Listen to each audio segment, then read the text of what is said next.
Hello students. तो आज हम शुरू करते हैं कुछ क्वेश्चन नीट 2023 के लिए जो आपके लिए इम्पॉर्टेंट हैं। और क्योंकि ये सवाल एनसीईआरटी से उठाए गए हैं, क्योंकि अब हमारे पास वो समय आया है जिसमें हम सिर्फ और सिर्फ क्वेश्चन ही करें, क्वेश्चन की प्रैक्टिस करें और साथ में कॉन्सेप्ट को भी रिकॉल करें। तो हम शुरू करते हैं क्वेश्चन नंबर 1 से। आपका जो पहला क्वेश्चन है कि कह रहा है कि in general the properties the show opposite trends in comparison to the other properties across a period। यानी पीरियाडिक टेबल के अंदर अगर हम पीरियड में लेफ्ट टू राइट चलते हैं तो लेफ्ट टू राइट चलने पर होता क्या है, आप जानते हैं कि नंबर ऑफ प्रोटॉन्स इंक्रीज करते हैं। और अगर नंबर ऑफ प्रोटॉन्स इंक्रीज करते हैं तो साइज क्या हो जाएगी, घट जाएगी। अगर साइज घटेगी, क्योंकि हुआ क्या ऐसा कि नंबर ऑफ प्रोटॉन्स इंक्रीज करने से साइज क्यों घट रही है। सवाल ये भी है आपके दिमाग में कि नंबर ऑफ प्रोटॉन्स को अगर हम इंक्रीज कर रहे हैं तो साइज क्यों घट रही है। तो कह सकते हो क्योंकि अट्रैक्शन बढ़ रहा है। अगर अट्रैक्शन बढ़ेगा तो क्या होगा बताइए, साइज घट जाएगी अपने आप। तो अट्रैक्शन बढ़ने से साइज घटेगी। अब सवाल दूसरा क्वेश्चन जो पूछा गया है कि एटॉमिक रेडियस को तो आपने फाइंड कर लिया कि पीरियाडिक टेबल में अगर हम लेफ्ट टू राइट चलते हैं तो साइज आपकी घटती है। अच्छा, अब सवाल ये है कि इलेक्ट्रॉन गेन इंथैल्पी क्या होती है, इलेक्ट्रोनेगेटिविटी क्या होती है, आयोनाइजेशन एनर्जी क्या होती है। अगर हम ट्रेंड की बात करें तो पीरियाडिक टेबल में लेफ्ट टू राइट चलने पर आपकी इलेक्ट्रॉन गेन इंथैल्पी भी बढ़ती है, इलेक्ट्रोनेगेटिविटी भी बढ़ती है और आयोनाइजेशन इंथैल्पी भी बढ़ती है। इसका मतलब ये हुआ कि साफ साफ आंसर आपका कौन सा नज़र आ रहा है, फोर्थ ऑप्शन जो है वो बिल्कुल अपोजिट ट्रेंड शो कर रहा है इन तीनों की। तो इलेक्ट्रॉन्स गेन इंथैल्पी क्या होती है, इसकी अगर डेफिनेशन की बात कर लेते हैं, जिनको पता नहीं है सुन लीजिए। Amount of energy released when an electron are added in any isolated gaseous atom. जब हम किसी सिंगल एटम में और वो एटम कैसा होना चाहिए, गैसियस होना चाहिए, गैस का फॉर्म होना चाहिए। जब हम बाहरी से इलेक्ट्रॉन्स को ऐड करते हैं तो उसमें एनर्जी रिलीज होती है, उस एनर्जी का नाम है electron affinity. Means electron affinity हो या इलेक्ट्रॉन्स गेन इंथैल्पी, एनसीईआरटी ने नाम दिया है, इलेक्ट्रॉन्स गेन इंथैल्पी हो या इलेक्ट्रॉन एफिनिटी हो, ये एक्सोथर्मिक प्रोसेस होगी। क्या होगी, एक्सोथर्मिक। अब सवाल उठा कि एक्सोथर्मिक प्रोसेस का मतलब क्या होता है। तो एक्सोथर्मिक मतलब एनर्जी रिलीज होगी और यानी डेल्टा एच को निगेटिव में दिखाया जाएगा। अब बात करते हैं इलेक्ट्रोनेगेटिविटी की। इलेक्ट्रोनेगेटिविटी क्या है, ये बॉन्डेड एटम की प्रॉपर्टी है। पहला कंफ्यूजन दूर करिए। इलेक्ट्रोनेगेटिविटी क्या है, इलेक्ट्रोनेगेटिविटी क्या होती है, ये बॉन्डेड एटम की प्रॉपर्टी होती है। बहुत से बच्चे इसमें कंफ्यूज कर जाते हैं कि आखिर में इलेक्ट्रोनेगेटिविटी क्या ये एनर्जी है। तो इलेक्ट्रोनेगेटिविटी एनर्जी नहीं है। हाँ, इलेक्ट्रॉन गेन इंथैल्पी क्या है, एनर्जी है। आयोनाइजेशन एनर्जी है। आयोनाइजेशन इंथैल्पी क्या है, कि एनर्जी है। लेकिन इलेक्ट्रोनेगेटिविटी एक एनर्जी नहीं है, कुछ नहीं है। ये क्या है, बॉन्डेड एटम की प्रॉपर्टी है। ये एक एहसास है, ये एक अट्रैक्शन है। और अट्रैक्शन की कोई यूनिट नहीं हुआ करती है, सिर्फ अट्रैक्शन को आप फील ही कर सकते, मतलब अट्रैक्शन की कोई यूनिट नहीं हो सकती। कहने का मतलब क्या हुआ, आपको क्लियर हुआ कि बॉन्डेड एटम की प्रॉपर्टी होती है। और एक चीज़ और भी क्लियर हुआ एग्जाम के लिए कि यूनिट लेस होती है। क्या होती है, यूनिट लेस क्वांटिटी है, यानी इलेक्ट्रोनेगेटिविटी की कोई यूनिट नहीं होती है। जबकि इलेक्ट्रॉन्स गेन इंथैल्पी की एनर्जी है तो यूनिट जूल होती है, आयोनाइजेशन इंथैल्पी भी एनर्जी है तो इसकी यूनिट जूल होती है। और electronegativity is unit less quantity. ये भी आपको एक चीज़ मिला यहाँ पे कि इलेक्ट्रोनेगेटिविटी सीख गए। क्या है, अगर कोई पूछे इलेक्ट्रोनेगेटिविटी है क्या, सिंपल सा आंसर देना है आपको, ये एक अट्रैक्शन है बस। और अगर अट्रैक्शन है तो इसकी कोई यूनिट नहीं हो सकती। अब बात करते हैं आयोनाइजेशन इंथैल्पी क्या होती है। Amount of energy required to remove an electrons from any isolated gaseous atom. अब हम वहाँ पे इलेक्ट्रॉन गेन इंथैल्पी में इलेक्ट्रॉन्स को ऐड करते हैं और आयोनाइजेशन इंथैल्पी में इलेक्ट्रॉन्स को निकालते हैं। अगर हम इलेक्ट्रॉन्स को निकालेंगे तो बॉन्ड को ब्रेक करेंगे। अगर हम बॉन्ड को ब्रेक कर रहे हैं तो जाहिर सी बात है अगर किसी बॉन्ड को ब्रेक किया जाएगा तो उसमें आपको एनर्जी देनी पड़ेगी, आपको ताकत लगानी पड़ेगी। इसका मतलब इसमें आपको एनर्जी देनी पड़ती है, मतलब ये एंडोथर्मिक प्रोसेस होती है, यानी एनर्जी इसमें रिक्वायर्ड होगी। तो क्लियर हो गया और आपने इसका कॉन्सेप्ट भी सीख लिया। तो अब क्वेश्चन नंबर 2 की तरफ मूव करते हैं। नेक्स्ट क्वेश्चन हमारा 2, देखिए सेम सवाल आया आपका इलेक्ट्रॉन्स गेन एंथैल्पी पे। क्वेश्चन नंबर 2 आपको दिखाई दे रहा है और ये एक अच्छा सवाल जेईई मेंस 2023 में पूछा भी गया था। तो ये क्वेश्चन आपका नीट में भी पूछा जा सकता है। तो सिंपल सा सवाल, electrons gain enthalpy in kilo joule पर मोल फ्लोरीन, क्लोरीन, ब्रोमीन, आयोडीन। अब अगर हम बात करें फ्लोरीन की, बात करें क्लोरीन की, बात करें ब्रोमीन की और बात करें आयोडीन की, तो ये आपका फ्लोरीन है, ये आपका क्लोरीन है, ये आपका ब्रोमीन है, ये आपका आयोडीन है। अब इलेक्ट्रॉन्स गेन एंथैल्पी क्या होती है? इलेक्ट्रॉन्स को लेती है, इलेक्ट्रॉन्स को गेन करती है और उसमें एनर्जी रिलीज होती है। आपने पढ़ा है कि आपने यहाँ एक्सेप्शन भी देखा कि क्लोरीन की जो इलेक्ट्रॉन्स एफिनिटी होती है, ये ऑर्डर होता है क्लोरीन, फ्लोरीन, ब्रोमीन, आयोडीन, यानी टॉप टू बॉटम चलने पर, जनरली टॉप टू बॉटम चलने पर इलेक्ट्रॉन्स एफिनिटी क्या होती है? घटती है। लेफ्ट टू राइट चलने पर इलेक्ट्रॉन एफिनिटी क्या होती है? बढ़ती है। ये सवाल कहाँ का है? ग्रुप का है। ये फ्लोरीन है, ये क्लोरीन है, ये ब्रोमीन है, ये आयोडीन है। फ्लोरीन के लिए वैल्यू, सबकी वैल्यू गिवन है, फ्लोरीन, क्लोरीन, ब्रोमीन, आयोडीन। क्योंकि इलेक्ट्रॉन एफिनिटी क्या है? एक्सोथर्मिक प्रोसेस है, इसलिए ये जो वैल्यू दी गई है सारी निगेटिव में दी गई है। निगेटिव का मतलब ये सिर्फ इतना ही बता रहा है कि एनर्जी रिलीज हो रही है। निगेटिव का मतलब सिर्फ एनर्जी रिलीज को ही दिखा रहा है। अच्छा, ये जो है एक्सेप्शन है, यहाँ पे आपको फोकस करना होगा कि क्लोरीन और फ्लोरीन में क्लोरीन की इलेक्ट्रॉन एफिनिटी ज़्यादा होती है। सर इसका रीज़न क्या है? इसका रीज़न ये है क्योंकि जैसे क्लोरीन और फ्लोरीन में हम बात करते हैं तो फ्लोरीन की साइज़ क्या होती है? बहुत छोटी। फ्लोरीन की साइज़ क्या होती है? बहुत छोटी। अगर साइज़ क्या होगी? स्मॉल होती है। साइज़ बहुत छोटी होने की वजह से जब बाहर से कोई इलेक्ट्रॉन्स आता है, अगर उसका कमरा छोटा है, उसके पास 7 इलेक्ट्रॉन्स ऑलरेडी हैं। क्लोरीन का कमरा जो होता है थोड़ा सा बड़ा होता है, इसके पास भी कितने इलेक्ट्रॉन्स हैं? क्लोरीन के पास भी 7 इलेक्ट्रॉन्स हैं, इसके भी पास 7 इलेक्ट्रॉन्स हैं। लेकिन अगर कमरा छोटा है तो वही 7 लोगों की भीड़ ज़्यादा यहाँ दिखाई देगी और यहाँ पे वही 7 लोगों की भीड़ कम दिखाई देगी। मतलब आने वाला जो इलेक्ट्रॉन्स होगा यहाँ पे ज़्यादा रिपल्शन फील करता है। किसमें? फ्लोरीन में जब आता है तो ज़्यादा रिपल्सन फील करता है, इसलिए इसमें ना आकर इस कमरे में जाना ज़्यादा पसंद करता है। मतलब क्लोरीन की इलेक्ट्रॉन एफिनिटी सबसे ज़्यादा होती है पूरी पीरियोडिक टेबल में। अगर हम बात करें पूरी केमिस्ट्री के अंदर तो क्लोरीन की इलेक्ट्रॉन्स के चाहने की टेंडेंसी सबसे ज़्यादा होती है, क्योंकि कंपेरिजन टू फ्लोरीन इसकी साइज़ क्या होती है? थोड़ी सी बड़ी होती है। शायद क्लियर हुआ होगा कि क्लोरीन की इलेक्ट्रॉन एफिनिटी क्या होती है? सबसे ज़्यादा, फिर फ्लोरीन की होती है, फिर ब्रोमीन की, फिर आयोडीन। अब ऑर्डर में अगर हम चेक करें तो क्लोरीन की सबसे ज़्यादा होनी चाहिए। हालांकि पहला जो वर्ड लिखा हुआ है फ्लोरीन, दूसरा लिखा है क्लोरीन, तो दूसरे में देखिए कौन सबसे ज़्यादा है, तो आपको दिखाई दे रहा होगा 349 सबसे ज़्यादा है। यानी सेकंड ऑप्शन में, अगर थर्ड ऑप्शन को हम देखते हैं तो 349 सबसे ज़्यादा है। मतलब यही एक ऐसा ऑप्शन जिसमें क्लोरीन की इलेक्ट्रॉन एफिनिटी सबसे ज़्यादा दिखाई देगी। इस पे कंफ्यूज ना होना कि निगेटिव मतलब कम होगी। निगेटिव मतलब ये बता रहा है सिर्फ कि एनर्जी रिलीज होगी। इलेक्ट्रॉन एफिनिटी में एनर्जी रिलीज होती है। Negative sign represent only energy is released. तो आंसर आपका क्या हो गया? थर्ड ऑप्शन हो गया। आंसर आपका क्या हो गया? थर्ड ऑप्शन हो गया। अब आगे चलते हैं, क्वेश्चन नंबर 4 की तरफ मूव करते हैं। एक अच्छा सवाल जो नीट में कई बार पूछा जा चुका है, इस टाइप का सवाल 2020 में भी पूछा गया था। तो देखिए ध्यान से, the atomic number of the, 2022 में पूछा गया था इस टाइप का सवाल, the atomic number of the element unnilennium. Unnilennium का एटॉमिक नंबर, हालांकि ये क्या दिया गया? ये IUPAC नेम दिया गया। हम क्या जानते हैं इसमें? IUPAC name. थोड़ा सा इसके बारे में चर्चा करते हैं। हम 0 को क्या बोलते हैं? नील बोलते हैं। 0 को क्या बोलते हैं? नील। 1 को क्या बोलते हैं? अन बोलते हैं। 2 को क्या बोलते हैं? बाई बोलते हैं। 3 को क्या बोलते हैं? ट्राई बोलते हैं। 4 को क्वाड, 5 को पेंट, हेक्स, ऐसा कुछ यूज करते हैं वर्ड। तो द एटॉमिक नंबर बताना है। एक IUPAC ने लिखा अनिलिनियम,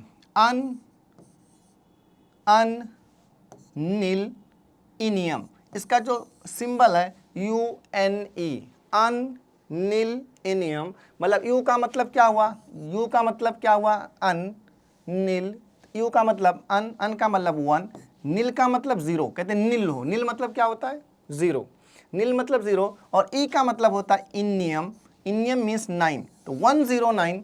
अगर हम थोड़ा लिखें, 3 को ट्राई कहते हैं, 4 को क्या बोलते हो, क्वाड, 4 को क्या बोलते हो, क्वाड, 5 को क्या बोलते हो, पेंट, 6 को क्या बोलते हो, हेक्स, 7 को क्या बोलते हो, सेप्ट, 6 को हेक्स कहते हैं, 7 को क्या बोलते हैं, सेप्ट, और 8 को क्या बोलते हो, ऑक्ट, और 9 को क्या बोला जाता है, इन, और ये नंबर आपके हैं। तो 0 1 2 3 4 5 6 7 8 9, इसका जो ये साइंस में नेम होता है, साइंटिफिक जो नेम होता है, हेक्स 6 को बोलते हैं, सेप्ट बोलते हैं, ऑक्ट बोलते हैं, इन।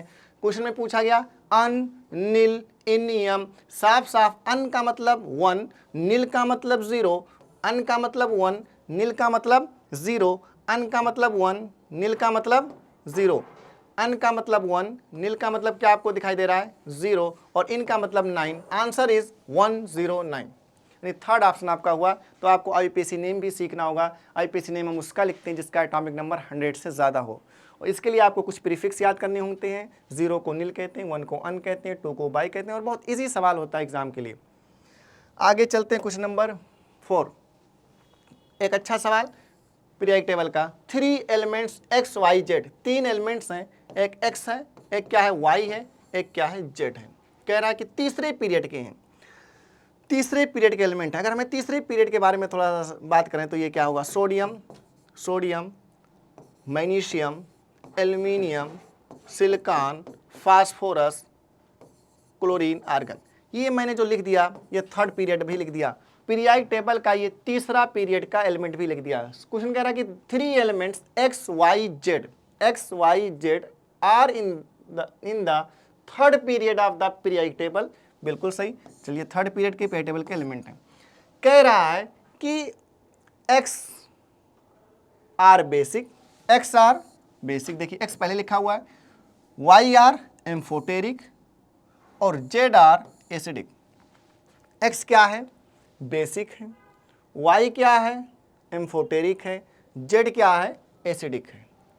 क्लियर हुआ। अगर हम बात करें तो चाहे एक्स ये ले लेते हैं, चाहे एक्स ये ले लेते हैं, दोनों में क्या है, ये बेसिक है। अगर इसकी बात करें तो एल्युमिनियम, एल्युमिनियम क्या है, एल्युमिनियम के ऑक्साइड क्या होते हैं, पता है, एल्युमिनियम के ऑक्साइड क्या होते हैं, एम्फोटेरिक होते हैं। मीन्स ये क्या हो गया, एम्फोटेरिक हो गया। सिलिकॉन को ले लो चाहे फास्फोरस को ले लो, दोनों के क्या हैं, दोनों के ऑक्साइड क्या होंगे, एसिडिक होंगे, और इधर के दोनों के ऑक्साइड क्या होंगे, बेसिक होंगे। शायद सवाल आपका क्लियर हो चुका कि एक्स वाई जेड में कह रहा कि कौन एसिडिक है, कौन एम्फोटेरिक है, और कौन बेसिक है। ये सब दिया गया है, और आपसे पूछ रहा है एटॉमिक नंबर का ऑर्डर बता दो। तो ध्यान से देखिए, थोड़ा सा और कॉन्सेप्ट सीखते हैं इस पे कि ये सोडियम क्या है, बेसिक है। मैग्नीशियम के ऑक्साइड क्या होते हैं, बेसिक होते हैं। एल्युमिनियम के ऑक्साइड एम्फोटेरिक होते हैं। और नीट का सबसे फेवरेट क्वेश्चन, हर साल पूछा जाने वाला सवाल कि कौन सा एम्फोटेरिक है, तो याद कर लो, इससे बाहर सवाल नहीं आता है। जनाबे अली सनक पड़े, जनाबे अली सनक पड़े, इससे बाहर आज तक क्वेश्चन नीट में नहीं पूछा गया। और हर साल ये सवाल 5 नंबर पक्का आपका, 4 नंबर, क्योंकि अगर एक गलती के तो आपको 5 नंबर मतलब जाएगा आपका। इसलिए कह रहा हूँ, अगर एक गलती कर दिए तो 5 नंबर जाएगा, और मिल गया तो 4 नंबर मिलेगा। तो जिंक जनाबे अली सनक पड़े, जनाबे अली सनक पड़े, यानी जिंक के ऑक्साइड, बेरिलियम के ऑक्साइड, एल्युमिनियम के ऑक्साइड, टिन के ऑक्साइड और लेड के ऑक्साइड, इनके चाहे ऑक्साइड हों चाहे क्या हो, हाइड्रोक्साइड हो, ये क्या होते हैं, एम्फोटेरिक होते हैं। चाहे जिंक के ऑक्साइड हो, चाहे बेरिलियम के ऑक्साइड हो, चाहे एल्युमिनियम के ऑक्साइड हो, चाहे टिन के ऑक्साइड हो, चाहे लेड के ऑक्साइड हो, चाहे जिंक के हाइड्रोक्साइड हो, चाहे बेरिलियम के हाइड्रोक्साइड हो, चाहे एल्युमिनियम के हाइड्रोक्साइड हो, चाहे टिन के हाइड्रोक्साइड हो, चाहे लेड के हाइड्रोक्साइड हो, ये क्या होते हैं, एम्फोटेरिक। याद रखना, जनाबे अली सनक पड़े, जनाबे अली सनक पड़े, इनके ऑक्साइड और हाइड्रोक्साइड क्या होते हैं, एम्फोटेरिक होते हैं। देखिए ध्यान से, एल्युमिनियम एम्फोटेरिक है। क्वेश्चन में पूछा गया था कि वाई क्या है, एम्फोटेरिक है, मींस वाई क्या है, यहाँ पे एल्युमिनियम है। वाई क्या है आपका, एल्युमिनियम है। उसके बाद वाला जेड क्या है, एसिडिक है। बताइए जरा, लेफ्ट टू राइट चलने पर एटॉमिक नंबर बढ़ रहा है? आंसर बिल्कुल साफ साफ नजर आ रहा है, यही एटॉमिक नंबर का ऑर्डर होगा। पीरियोडिक टेबल में अगर हम लेफ्ट टू राइट मूव करते हैं, अगर हम पीरियोडिक टेबल में लेफ्ट टू राइट मूव करते हैं तो एटॉमिक नंबर बढ़ता है, यानी एक्स पहले लेफ्ट साइड इधर क्या होगा, बेसिक है, उसके बीच में क्या है, एम्फोटेरिक है, उसके बाद क्या है आपका, एसिडिक है। Answer is X Y Z. Fourth option जा रहा है, जेड का एटॉमिक नंबर सबसे ज़्यादा क्योंकि एसिडिक है, वाई का फिर एम्फोटेरिक है, एक्स मतलब बेसिक है। क्वेश्चन नंबर 5 की तरफ मूव करते हैं। क्वेश्चन नंबर 5 एक अच्छा सवाल, ये भी सवाल कॉमन सवाल जो नीट में हर साल पूछा जाने वाला सवाल। The set having ions which are coloured and paramagnetic both. तो पहले कॉन्सेप्ट को सीखिए, कलर्ड और पैरामेटिक। पहली चीज हमें ये देखना है, अगर नंबर ऑफ अनपेयर्ड इलेक्ट्रॉन्स आपको निकालना आना चाहिए भाई। अगर अनपेयर्ड इलेक्ट्रॉन्स आप नहीं निकाल सकते तो फिर आप कलर्ड और पैरामेटिक इस टाइप के सवाल को आप नहीं कर सकते। तो आपको सीखना होगा कि अनपेयर्ड इलेक्ट्रॉन्स कैसे निकाला जाता है। उसके लिए आपको क्या करना होता है, इलेक्ट्रॉनिक कॉन्फ़िगरेशन आना चाहिए। तो ध्यान से देखते हैं और हम इसको चेक करते हैं कि कौन सा कलर्ड है, कौन सा पैरामेटिक है। कॉन्सेप्ट लिखिए, number of unpaired electrons, number of unpaired electrons directly proportional to paramagnetic character, directly proportional to paramagnetic character, also directly proportional to intensity of color, also inversely proportional to intensity of color, also directly proportional to melting point हुआ करता है, boiling point भी हुआ करता है। तो number of unpaired electrons जितना ज़्यादा होगा उतना ज़्यादा उसके अंदर पैरामेटिक कैरेक्टर आएगा, उतना ज़्यादा उसकी कलर की इंटेंसिटी आएगी। तो चेक करते हैं कौन सा ऑप्शन कलर्ड और पैरामेटिक है। इसमें 3 क्वेश्चन दिए गए, तो ध्यान से देखिए। अगर हम इसको रिजेक्ट करें तो कैसे रिजेक्ट कर सकते हैं आसानी से, ध्यान से देखिए।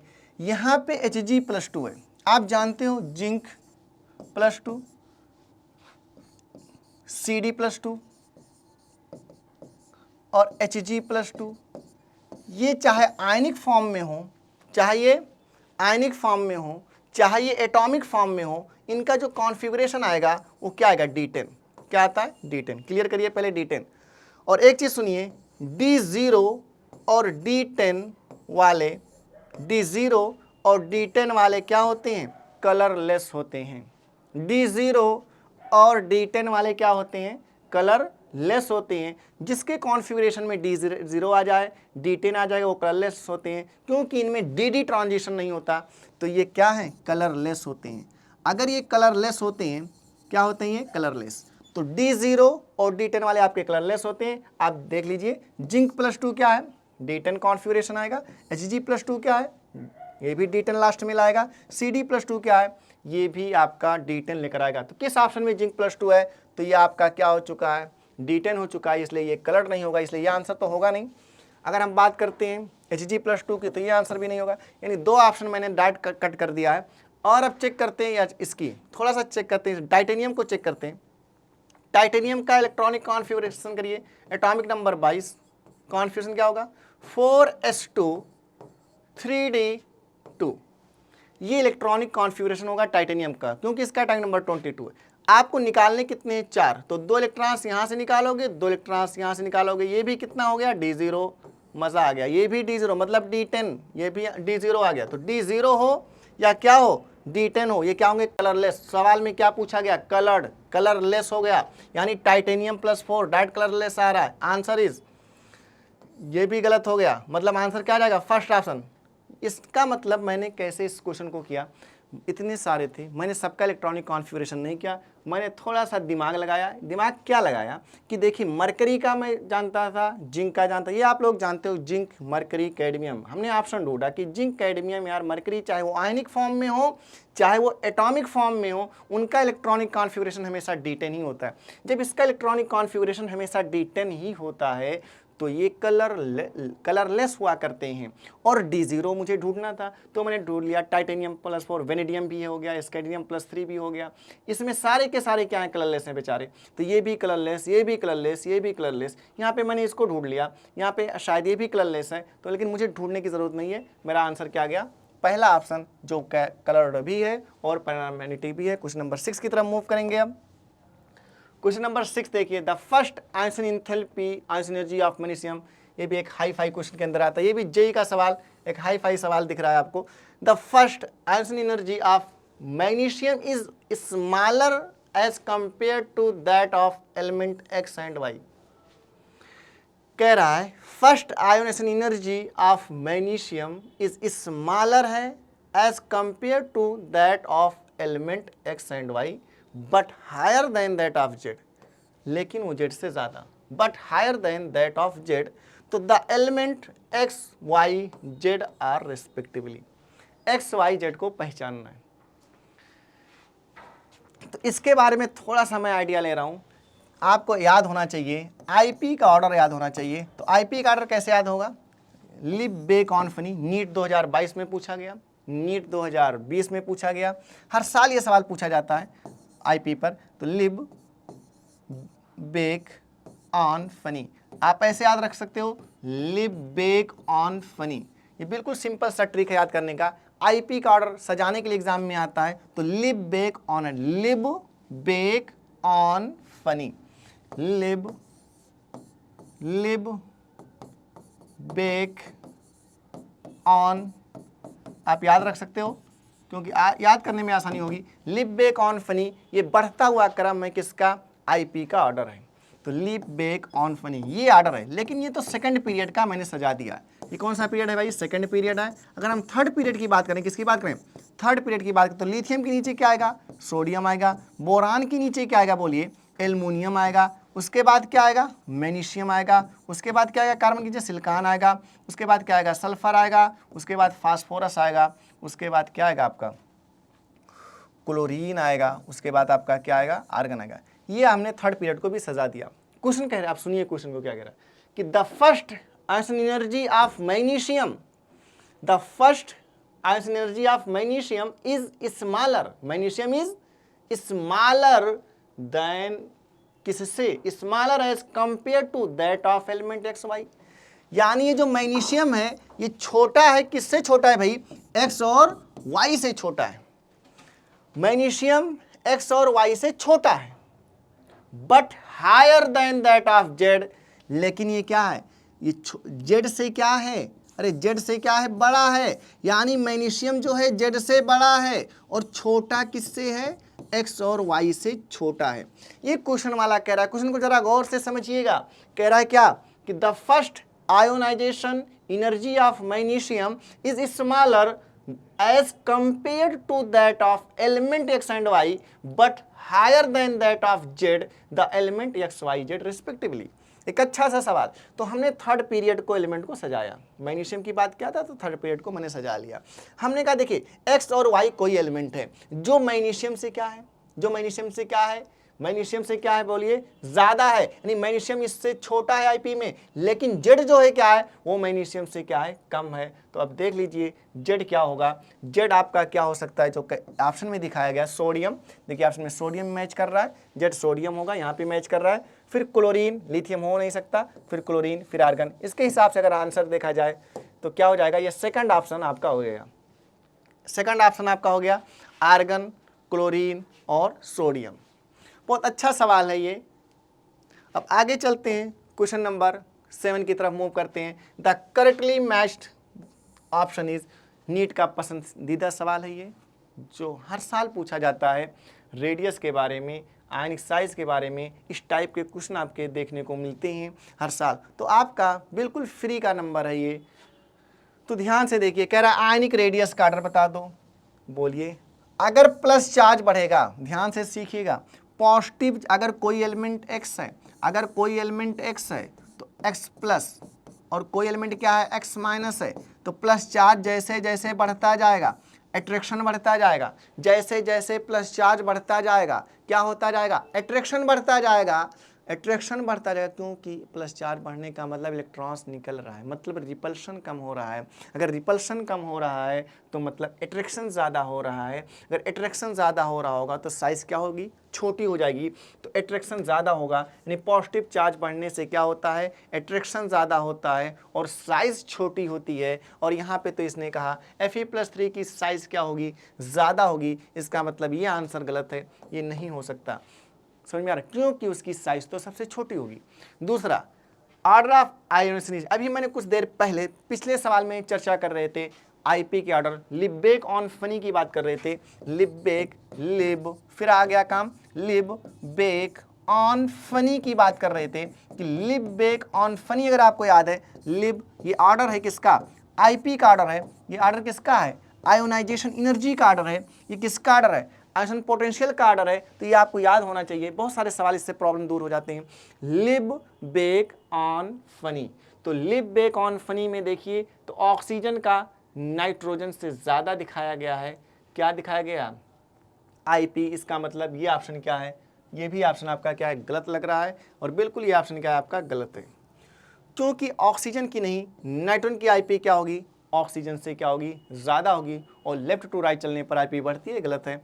नेक्स्ट देखिए, अगर हम बात करें increasing order of Z effective. अब जेड इफेक्टिव क्या है, जेड इफेक्टिव एक कॉन्सेप्ट आया कि जेड इफेक्टिव क्या है। जेड इफेक्टिव होता क्या है, न्यूक्लियस होता है, न्यूक्लियस में फिर शेल हुआ करते हैं, फिर आउटर मोस्ट सेल में इलेक्ट्रॉन्स, यानी outer most shell electrons, outer most shell electrons और न्यूक्लियस के बीच में जो फोर्स ऑफ एट्रैक्शन होता है, उस फोर्स ऑफ एट्रैक्शन को बोलते हैं इफेक्टिव न्यूक्लियर चार्ज। क्लियर हुआ, आउटर मोस्ट इलेक्ट्रॉन्स और न्यूक्लियस के बीच में जो फोर्स ऑफ एट्रैक्शन होता है, उस फोर्स ऑफ एट्रैक्शन को हम क्या बोलते हैं, क्या बोलते हैं, जेड इफेक्टिव बोलते हैं, इफेक्टिव न्यूक्लियर चार्ज बोलते हैं। जेड इफेक्टिव बढ़ने से क्या हो जाता है, एट्रैक्शन बढ़ने से क्या हो जाता है, साइज छोटी हो जाती है। तो ये एक एट्रैक्शन है। जेड इफेक्टिव क्या है, एट्रैक्शन है। या क्लियर हुआ, outer most electrons, outer most electrons और न्यूक्लियस के पॉजिटिव चार्ज के बीच में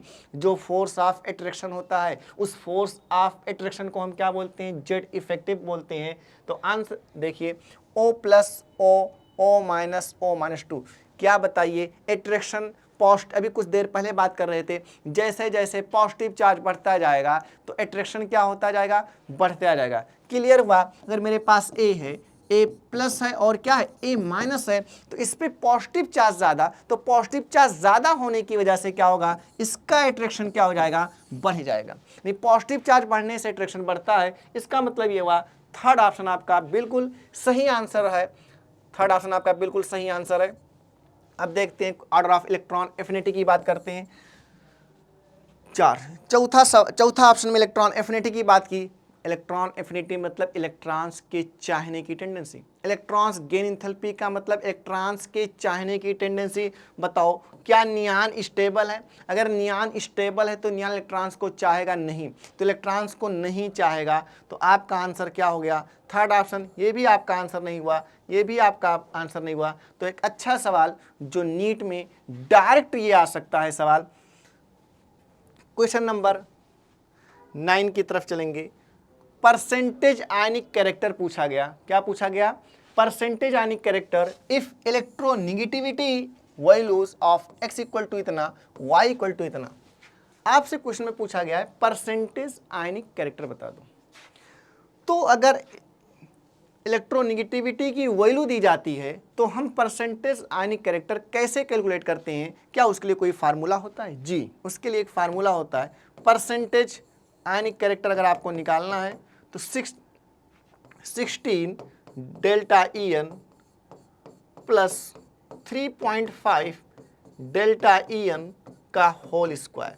इसका मतलब ये हुआ आयनिक कैरेक्टर जो होता है वो डायरेक्टली प्रोपोर्शनल टू क्या होता है, डेल्टा EN। जैसे जैसे डेल्टा EN जितना ज़्यादा होगा उसका परसेंटेज आयनिक कैरेक्टर क्या होगा, उतना ही ज़्यादा होगा। तो परसेंटेज आयनिक कैरेक्टर कैसे निकाला जाएगा, 16 डेल्टा EN मतलब इलेक्ट्रोनिगेटिविटी में डिफरेंस प्लस 3.5 डेल्टा EN का स्क्वायर। अगर हम इसको सॉल्व करें तो अगर 6, देखिए डेल्टा EN कैसे निकाला जाएगा भाई, डिफरेंस है डेल्टा EN कितना आएगा y और x 3 माइनस 2.1 कितना आएगा, 3 माइनस 2.1 कितना आएगा बोलिए, 0.9 आएगा। कितना आएगा, 0.9। सही है। डेल्टा एन की वैल्यू कितनी आएगी, 0.9।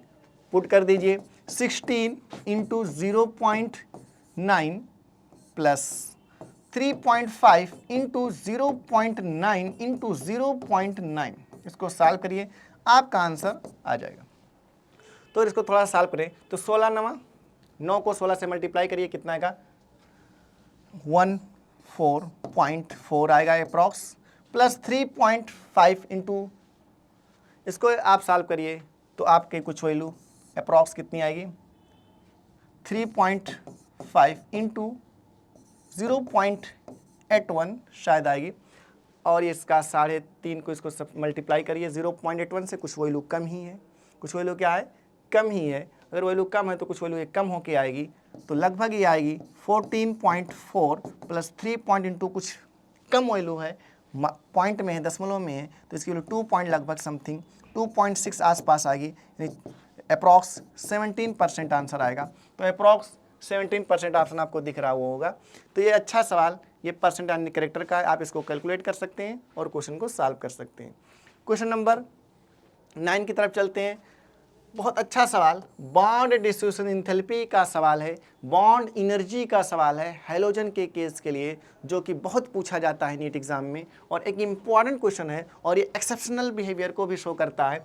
तो अगर देखें तो the correct order of bond distribution enthalpy of halogen, तो हम जानते हैं कि फ्लोरीन, क्लोरीन, ब्रोमीन और ये आयोडीन, ये आपका है फ्लोरीन, क्लोरीन, ब्रोमीन, आयोडीन। हम ये जानते हैं कि टॉप टू बॉटम चलने पर साइज बढ़ती है। अगर टॉप टू बॉटम चलने पर साइज बढ़ती है तो बॉन्ड एनर्जी क्या होती है, घटती है, ऐसा रूल होता है। लेकिन इसमें क्या एक्सेप्शन है, एक्सेप्शन क्या है कि फ्लोरीन की जो साइज होती है बहुत छोटी, अगर फ्लोरीन की साइज बहुत छोटी है तो उसके पास क्या होते हैं, लोन पेयर होते हैं। क्या होते हैं, लोन पेयर होते हैं, इलेक्ट्रॉन्स पेयर होते हैं, और इसमें क्या होता है, रिपल्शन होता है। क्या होता है, रिपल्शन। साइज छोटा होने की वजह से रिपल्शन होता है, और इस रिपल्शन होने की वजह से ये दूर भागता है और ये बॉन्ड कमज़ोर पड़ जाता है, और इतना कमज़ोर पड़ जाता है कि तीसरे नंबर पे आता है, आंसर हो जाता है Cl2 को आगे किया जाता है, फिर Br2, फिर F2 पूछे जाने के चांसेस बहुत ज़्यादा नीट 2023 के लिए। Cl2, Br2, F2, I2, Cl2, Br2, F2, I2 second option आपका आंसर है, और ये सवाल पक्का आने के चांसेस हैं। बहुत ही इंपॉर्टेंट सवाल है और इसमें बहुत सारे बच्चे गलत करते हैं। समझ में आया। इसका अगर रीज़न पूछा जाएगा कि फ्लोरीन की बॉन्ड डिस्ट्रीब्यूशन एनर्जी क्यों कम हो जाती है, तो इसका तुम्हें रीज़न देना है कि साइज़ छोटी होने की वजह से इलेक्ट्रॉन्स डेंसिटी बहुत पास में होते हैं। अगर इलेक्ट्रॉन्स डेंसिटी बहुत पास में होते हैं तो इसमें रिपल्सन ज़्यादा होगा, और अगर रिपल्सन ज़्यादा होगा तो ये टूट जाएगा। क्लियर, शायद क्लियर हुआ। क्वेश्चन नंबर 10 की तरफ मूव करते हैं। The 5 successive IP, 5 successive IP दी गई हैं। कौन कौन सी, 800, IP1, दूसरी क्या दी गई है, 2427, IP2 दी गई है। तीसरी क्या दी गई है, 3658, IP3 दी गई है। और चौथी क्या दी गई है, 25024, IP4 दी गई है। और क्या दी गई है, 32824, IP5 दी गई है। ठीक है, 5 सक्सेसिव आईपी दी गई है आपके सामने। क्वेश्चन भी कह रहा है कि 5 successive isotope enthalpy of an element, मतलब इसका नाम है IP1। अगर देखा जाए तो इसको हम कह सकते हैं क्या, IP2 कह सकते हैं, इसको क्या बोल सकते हैं, IP3 कह सकते हैं, इसको क्या बोल सकते हैं, IP4 बोल सकते हैं, इसका नाम क्या रख सकते हैं, IP5। शायद क्लियर हो गया। सबके IP दी गई हैं, क्या दी गई हैं, IP1, IP2, IP3, IP4, IP5 successive IP दी गई है किलो जूल में। The number of valence electrons पूछा है। क्या पूछा गया है, the number of valence electrons. तो कैसे number of valence electrons calculate किया जाए, देखते हैं, और कैसे ये सवाल आपके लिए इंपॉर्टेंट हो सकता है। देखिए ध्यान से, इससे क्या क्या एग्जामिनर पूछ सकता है। तो पहली चीज IP1, IP2, IP3, IP4, IP5, हमें इसमें क्या देखना होगा, सडन जंप कहाँ हो रहा है, सडन जंप कहाँ हो रहा हो। अगर कई सारी आईपी दी हो, कई सारी आईपी दी जाएं और उसमें अगर आपने ढूंढ लिया कि लार्ज डिफरेंस कहाँ आ रहा है, मतलब कहने का मतलब कॉन्सेप्ट सीधा सा है कि अगर IP1 IPN प्लस IPN+1 के बीच में जहाँ पे अगर सडन जंप हो, अगर IPN प्लस IPN+1 के बीच में क्या हो, सडन जंप हो, अचानक जंप हो, लार्ज डिफरेंस हो, सडन जंप हो, अचानक यानी अचानक जंप हो जाए, लार्ज डिफरेंस हो जाए, तो कहते हैं, क्या कहेंगे, plus an oxidation state is stable. क्या बोलते हैं, plus an oxidation state is stable. समझ में आया। कई सारी आईपी दी जाए और उसमें जहां आपको लार्ज डिफरेंस दिखे IPN एंड IPN+1 के बीच में, तो कह देना प्लस एन ऑक्सीडेशन स्टेट वाला क्या हो जाएगा, स्टेबल हो जाएगा। क्या हो जाएगा, प्लस एन ऑक्सीडेशन स्टेट वाला क्या हो जाएगा, स्टेबल हो जाएगा। तो देखते हैं जंपिंग कहाँ है पहले, 800 2400, लगभग डिफरेंस कितना आएगा, 1400 का आसपास आ रहा है, 800 2400 1400 लगभग आ रहा है। चलिए 3600 2400, ये 3000 लगभग ये भी उतना आ रहा है। ये आ रहा है कितना, 25,024 और ये 32,000, तो 3000 से 25,000, 3658 से क्या आ रहा है, 25,024 आ रहा है। यहाँ 25,000 से 3 फिर क्या आ रहा है, 3,200, 32,824 आ रहा है, दिख रहा है 32,824। तो यहाँ पे डिफरेंस तो 25 और 32 का 7 लग रहा है, अप्रॉक्स 7,000 है, ठीक है। लेकिन यहाँ 3,000 से 25,000, तो आपको साफ साफ दिख रहा होगा कि 3,658 से 25,024 जाने में सबसे ज़्यादा डिफरेंस आएगा, लार्ज डिफरेंस आ रहा होगा। यानी 3,658 से अगर हम 25,024 की बात करें तो सबसे ज़्यादा मीन्स IP3 और IP4 में, IP3 और IP4 में आपको सबसे ज़्यादा क्या दिखा भाई, डिफरेंस दिख गया। IP3 और IP4 में लार्ज डिफरेंस दिखा है। तो ये IP3 अगर ये IPN है तो IP4 क्या कह सकता हूँ, IPN+N बोल सकता हूँ, बिल्कुल बोल सकता हूँ। IPN ये है, IPN+1 है। तो IP3 और IP4 के बीच में क्या है, लार्ज डिफरेंस दिखा। इसका मतलब क्या हुआ, an oxidation state is stable means +3 oxidation state में स्टेबल होगा, मतलब +3 ऑक्सीडेशन नंबर वाला एलिमेंट होगा, मतलब बोरान फैमिली का एलिमेंट होगा। मतलब क्या होगा, बोरान फैमिली का एलिमेंट होगा, मतलब ये लोग होंगे, बोरान फैमिली का एलिमेंट होगा। मतलब उसके बाहरी शेल में कितने इलेक्ट्रॉन्स होंगे, बोलिए 3, बाहरी शेल में कितने इलेक्ट्रॉन्स होंगे, 3। आंसर क्या आ जाएगा, सेकंड ऑप्शन। कितना आसान सा सवाल। यानी फिर से इस कॉन्सेप्ट को एक बार फिर से चेक करिए, देखिए अगर कई सारी आईपी दी हों तो उसमें आपको सिर्फ यही चेक करना है कहाँ पे लार्ज डिफरेंस है, कहाँ पे लार्ज डिफरेंस है। जहाँ पे लार्ज डिफरेंस दिखे, अब सवाल उठा कि सर कैसे पहचानेंगे कि कौन स्टेबल है किस, तो ध्यान से देखिएगा।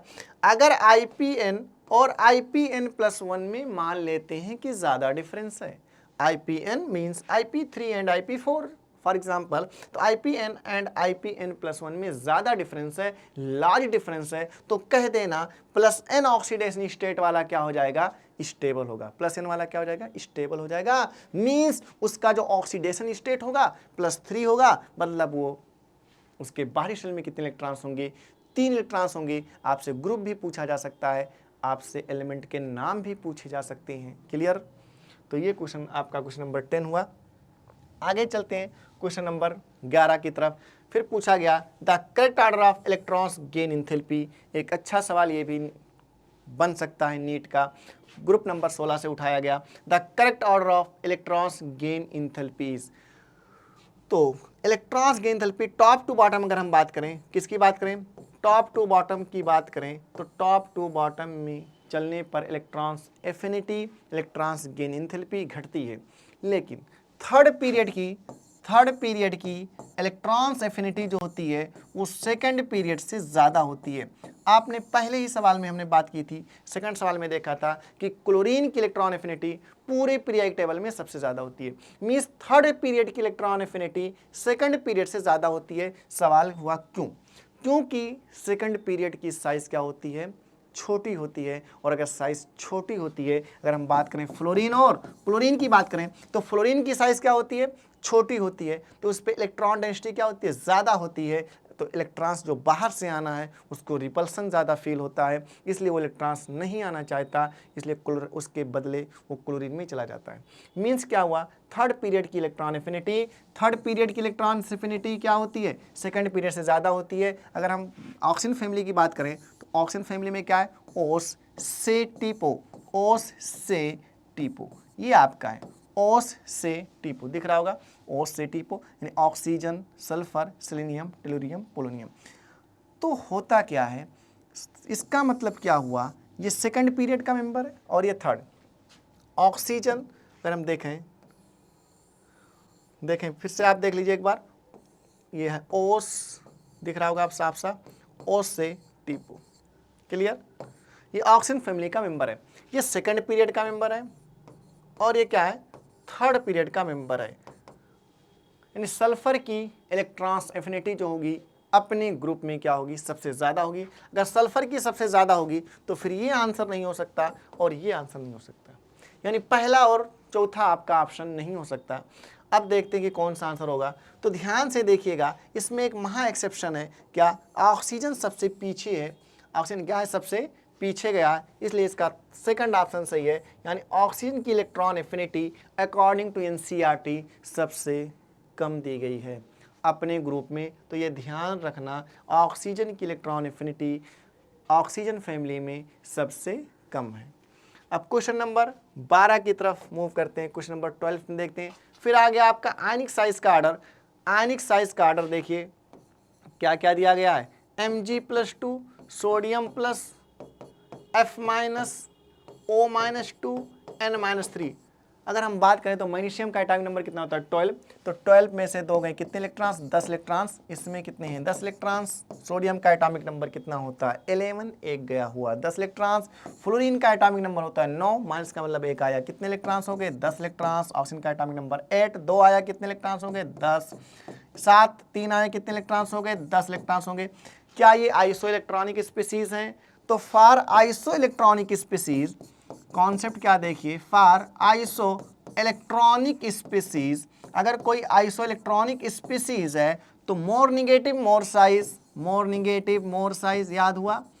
याद करिए, मोर निगेटिव मोर साइज। अगर आइसो इलेक्ट्रॉनिक स्पीसीज है तो मोर निगेटिव मोर साइज, मीन्स जिस पर निगेटिव चार्ज ज़्यादा होगा उसकी साइज ज़्यादा होगी। तो निगेटिव चार्ज जिस पे ज़्यादा होगा उसकी साइज ज़्यादा होगी। यहाँ पर देखिए गलत हो गया, जिस पर निगेटिव चार्ज ज़्यादा उसकी साइज क्या होगी? ज़्यादा। आपका पहला आंसर दिख रहा है, यानी ये आंसर भी गलत हुआ, ये आंसर ये भी। निगेटिव चार्ज ज़्यादा तो साइज क्या होगी? ज़्यादा होगी। क्लियर?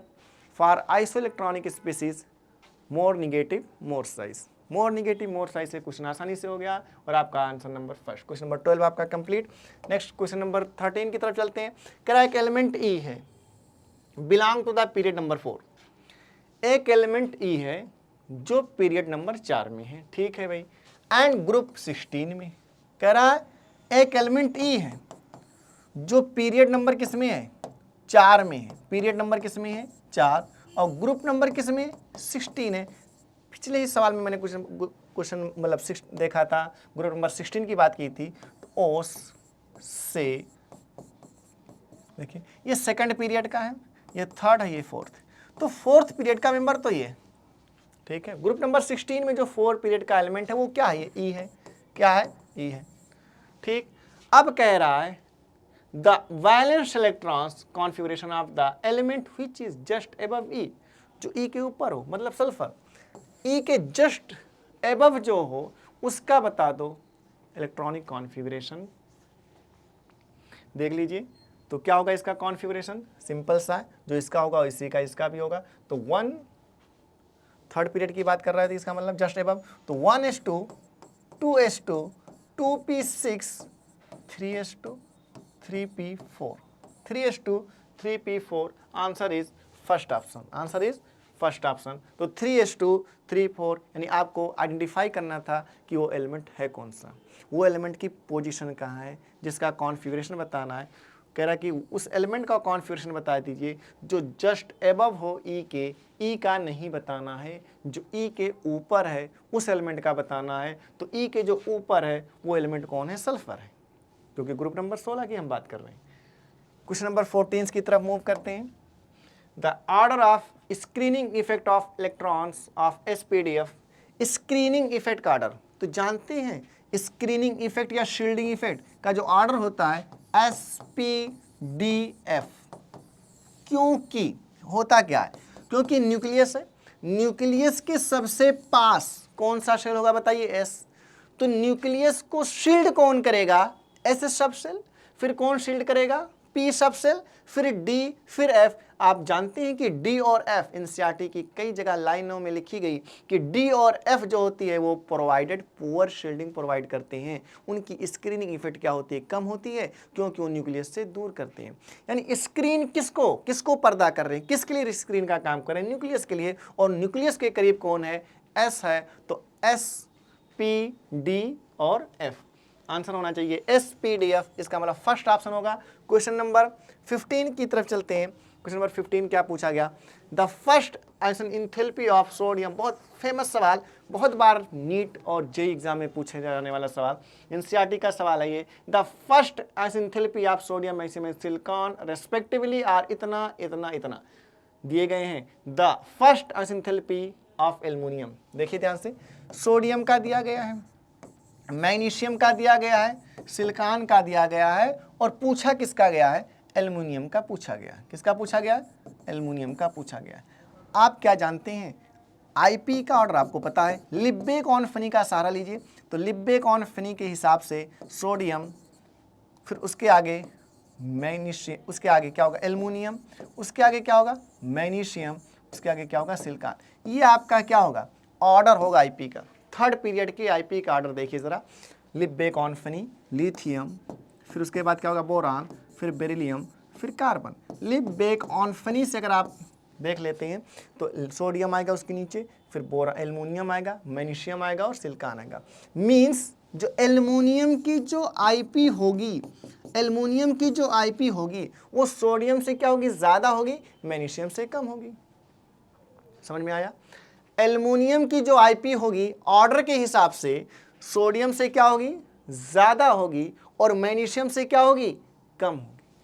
तो देखिए ध्यान से, सोडियम का कितना दिया है 496, मैग्नीशियम का कितना दिया है 737, यानी 496 और 737 के बीच में वैल्यू देखिए, 737 के ये तो ज़्यादा है तो ये आंसर नहीं होगा, ये 496 से कम है तो ये आंसर नहीं होगा। 8566786, 8566737 के ये क्या है, ज़्यादा, ये भी नहीं होगा, तो आंसर क्या हुआ 577। बहुत अच्छा सा सवाल, सिंपल सा सवाल। तो आपका 15 क्वेश्चन कंप्लीट हुआ। तो फिर रहने देते हैं बच्चों, हम आगे नेक्स्ट और क्वेश्चन करेंगे, कल और प्रैक्टिस करेंगे 15 क्वेश्चन की पीरियोडिक टेबल की।